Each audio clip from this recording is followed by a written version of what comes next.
शांति 10 फरवरी 2024। बाबा के महावाक्य। मीठे बच्चे, आत्म अभिमानी बनने का अभ्यास करो तो दैवी गुण आते जाएंगे, क्रिमिनल ख्यालात समाप्त हो जाएंगे, अपार खुशी रहेगी। प्रश्न: अपनी चलन को सुधारने व अपार खुशी में रहने के लिए कौन सी बात सदा स्मृति में रखनी है? उत्तर: सदा स्मृति रहे कि हम दैवी स्वराज्य स्थापन कर रहे हैं। हम मृत्यु लोक को छोड़ अमर लोक में जा रहे हैं। इससे बहुत खुशी रहेगी, चलन भी सुधरती जाएगी, क्योंकि अमर लोक नई दुनिया में जाने के लिए दैवी गुण जरूर चाहिए। स्वराज्य के लिए बहुतों का कल्याण भी करना पड़े, सबको रास्ता बताना पड़े। ओम शांति। बच्चों को अपने को यहाँ का नहीं समझना चाहिए। तुमको मालूम हुआ है हमारा जो राज्य था, जिसको राम राज्य व सूर्यवंशी राज्य कहते हैं, उसमें कितनी सुख शांति थी। अब हम फिर से देवता बन रहे हैं, आगे भी बने थे। हम ही सर्वगुण संपन्न दैवी गुण वाले थे। हम अपने राज्य में थे, अभी रावण राज्य में हैं। हम अपने राज्य में बहुत सुखी थे, तो अंदर में बहुत खुशी और निश्चय होना चाहिए, क्योंकि तुम फिर से अपनी राजधानी में जा रहे हो। रावण ने तुम्हारा राज्य छीन लिया है। तुम जानते हो हमारा अपना सूर्यवंशी राज्य था। हम राम राज्य के थे। हम ही दैवी गुण वाले थे। हम ही बहुत सुखी थे। फिर रावण ने हमारा राज्य भाग्य छीन लिया। अब बाप आकर अपना और पराई का राज समझाते हैं। आधा कल्प हम राम राज्य में थे, फिर आधा कल्प हम रावण राज्य में रहे। बच्चों को हर बात का निश्चय हो तो खुशी में रहे और चलन भी सुधरे। अब पराये राज्य में हम बहुत दुखी हैं। हिंदू भारतवासी समझते हैं हम पराये फॉरेन राज्य में दुखी थे, अब सुखी हैं अपने राज्य में। परंतु यह है अल्पकाल कागविष्टा समान सुख। तुम बच्चे अभी सदा काल के सुख की दुनिया में जा रहे हो, तो तुम बच्चों को अंदर बहुत खुशी रहनी चाहिए। ज्ञान में नहीं है तो जैसे ठिक्कर पत्थर बुद्धि हैं। तुम बच्चे जानते हो हम अवश्य अपना राज्य लेंगे, इसमें तकलीफ की कोई बात नहीं। राज्य लिया था, फिर आधा कल्प राज्य किया, फिर रावण ने हमारी कला काया ही चट कर दी।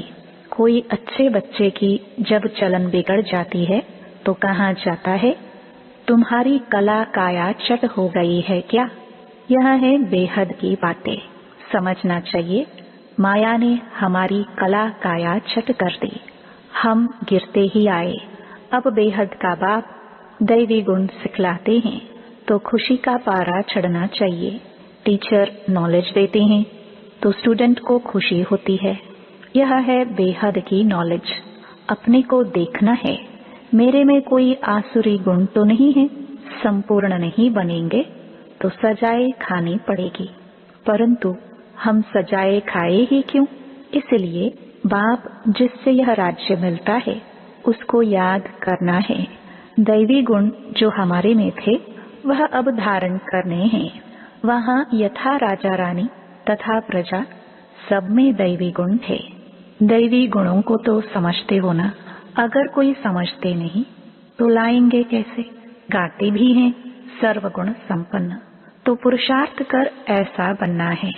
बनने में मेहनत लगती है, क्रिमिनल आय हो जाती है। बाप कहते हैं अपने को आत्मा समझो तो क्रिमिनल ख्यालात उड़ जाएंगे। युक्तियां तो बाप बहुत समझाते हैं। जिसमें दैवी गुण है उनको देवता कहा जाता है, जिनमें नहीं है उनको मनुष्य कहा जाता है तो दोनों ही मनुष्य, परंतु देवताओं को पूजते क्यों हैं? क्योंकि उनमें दैवी गुण हैं और उनके मनुष्यों के कर्तव्य बंदर जैसे हैं। कितना आपस में लड़ाई झगड़ा आदि करते हैं। सतयुग में ऐसी बातें होते नहीं। यहाँ तो होती है, जरूर अपनी भूल होती है तो सहन करना पड़ता है। आत्म अभिमानी नहीं है तो सहन करना पड़ता है। तुम जितना आत्म अभिमानी बनते जाएंगे उतने दैवी गुण भी धारण होंगे। अपनी जांच करनी है कि हमारे में दैवी गुण हैं। बाप सुखदाता है तो बच्चों का काम है सबको सुख देना। अपने दिल से पूछना है कि हम किसको दुख तो नहीं देते हैं, परंतु कोई कोई की आदत होती है जो दुख देने बगैर रह नहीं सकते, बिल्कुल सुधरते नहीं, जैसे जेल बर्ड्स। वह जेल में ही अपने को सुखी समझते हैं।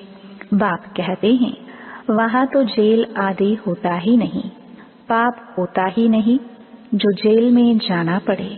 यहाँ जेल में सजाएं भोगनी पड़ती हैं। अभी तुम समझते हो। हम जब अपने राज्य में थे तो बहुत साहूकार थे। जो ब्राह्मण कुल वाले होंगे वह ऐसे ही समझेंगे कि हम अपना राज्य स्थापन कर रहे हैं। वहाँ एक ही हमारा राज्य था जिसको देवताओं का राज्य कहा जाता है। आत्मा को जब ज्ञान मिलता है तो खुशी होती है। जीवात्मा जरूर कहना पड़े।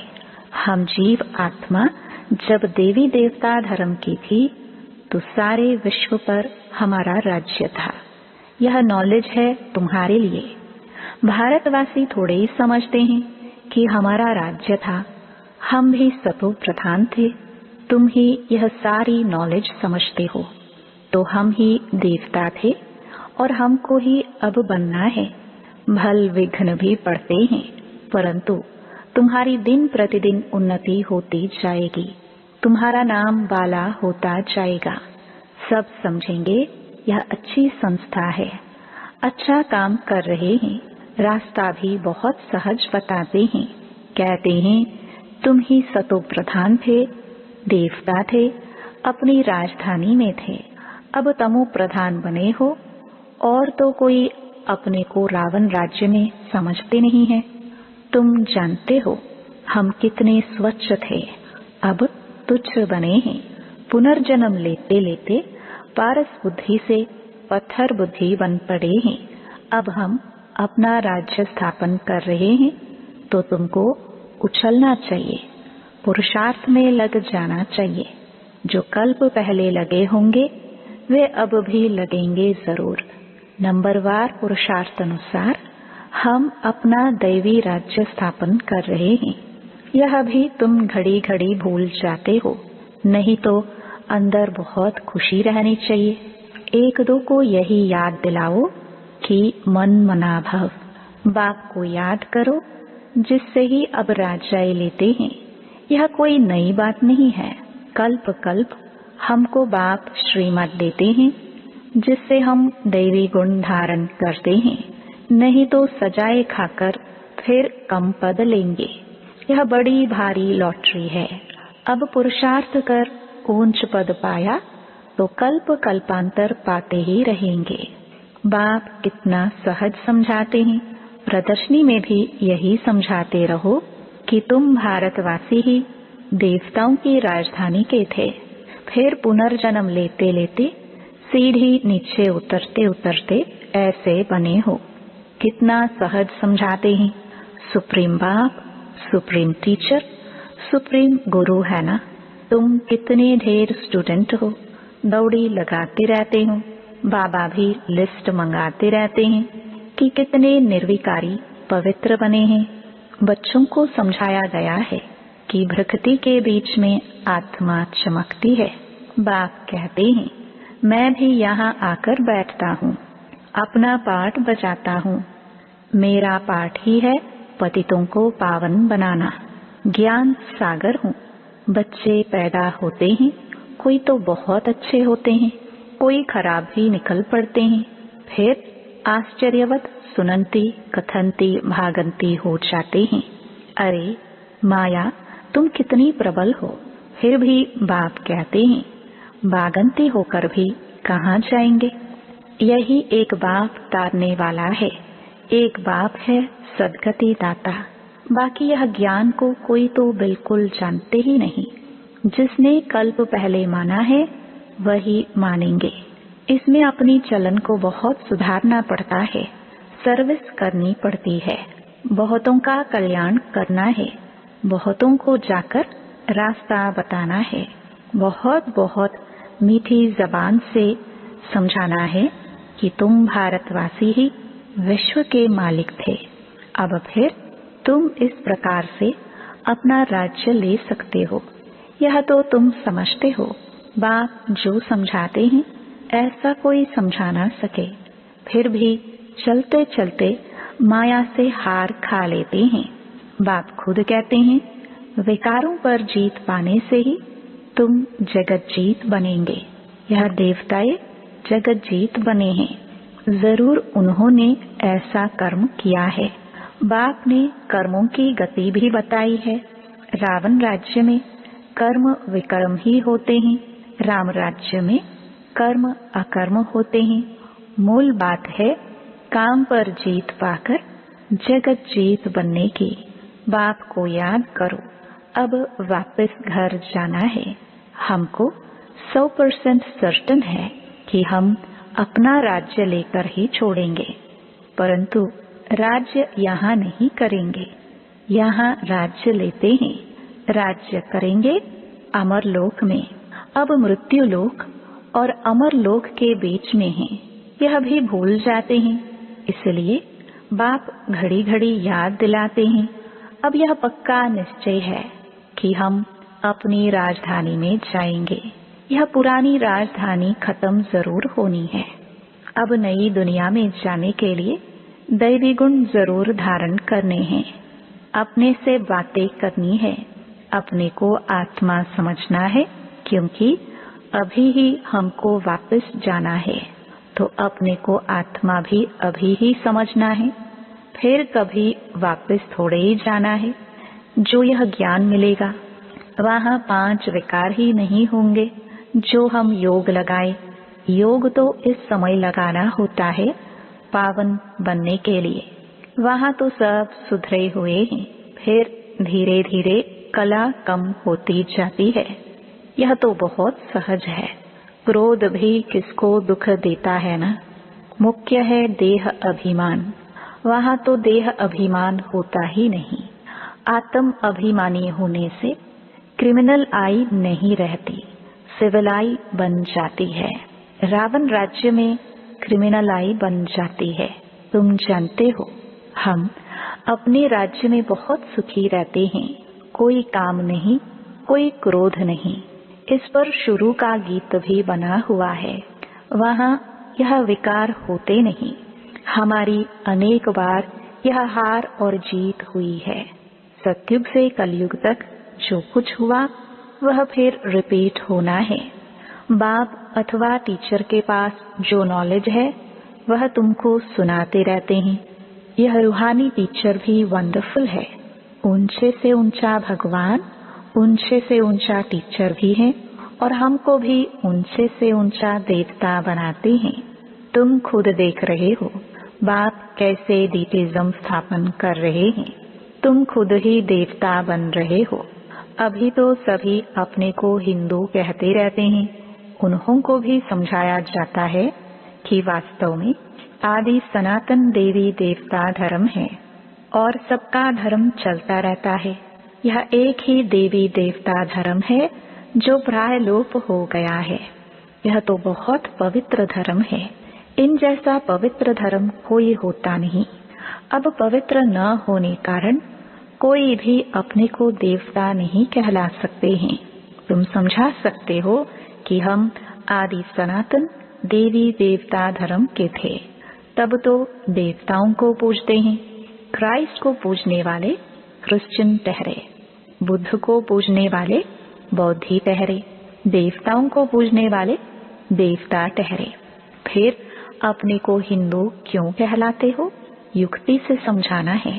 सिर्फ कहेंगे हिंदू धर्म धर्म नहीं है तो बिगड़ेंगे।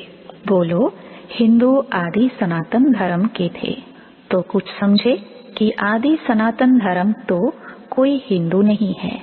आदि सनातन अक्षर ठीक है। देवता पवित्र थे, यह अपवित्र हैं, इसलिए अपने को देवता नहीं कहला सकते हैं। कल्प कल्प ऐसे होता है। इनके राज्य में कितने साहूकार थे, अब तो कंगाल बन पड़े हैं। वह पद्मा पदमपति थे। बाप युक्तियां बहुत अच्छी देते हैं। पूछा जाता है, तुम सतयुग में रहने वाले हो या कलयुग में? कलयुग के हो तो जरूर नरकवासी हो, सतयुग में रहने वाले तो स्वर्गवासी देवता होंगे। ऐसा प्रश्न पूछेंगे तो समझेंगे कि प्रश्न पूछने वाला जरूर खुद ट्रांसफर कर देवता बना सकते होंगे, और तो कोई पूछ नहीं सकते। वह भक्ति मार्ग ही अलग है। भक्ति का फल क्या है? वह है ज्ञान। सतयुग त्रेता में भक्ति होती नहीं।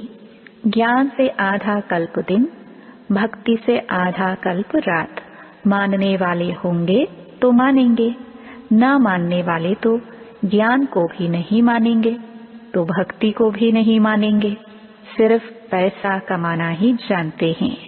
तुम बच्चे तो योग बल से अब राजाई स्थापन कर रहे हो श्रीमठ पर, फिर आधा कल्प के बाद राज्य गवाते भी हो। यह चक्र चलता ही रहता है। अच्छा, मीठे मीठे सिखिलदे बच्चों प्रति माता पिता बाप दादा का याद प्यार और गुड मॉर्निंग। रूहानी बाप की रूहानी बच्चों को नमस्ते। धारणा के लिए मुख्य सार। पहला, बहुतों का कल्याण करने के लिए अपनी जबान बहुत मीठी बनानी है। मीठी जबान से सर्विस करनी है, सहनशील बनना है। दूसरा, कर्मों की गहन गति को समझ विकारों पर जीत पानी है। जगत जीत देवता बनना है। आत्म अभिमानी बन क्रिमिनल दृष्टि को सिविल बनाना है। वरदान, श्रेष्ठ कर्म द्वारा दिव्य गुणों रूपी प्रभु प्रसाद बांटने वाले फरिश्ता सो देवता भव। वर्तमान समय चाहे अज्ञानी आत्माएं हैं चाहे ब्राह्मण आत्माएं हैं, दोनों को आवश्यकता गुणदान की है। तो अब इस विधि को स्वयं में व ब्राह्मण परिवार में तीव्र बनाओ। ये दिव्य गुण सबसे श्रेष्ठ प्रभु प्रसाद है। इस प्रसाद को खूब बांटो, जैसे स्नेह की निशानी एक दो को टोली खिलाते हो, ऐसे दिव्य गुणों की टोली खिलाओ। तो इस विधि से फरिश्ता सो देवता बनने का लक्ष्य सहज सब में प्रत्यक्ष दिखाई देगा। स्लोगन, योग रूपी कवच को पहनकर रखो तो माया रूपी दुश्मन वार नहीं कर सकता। ओम शांति।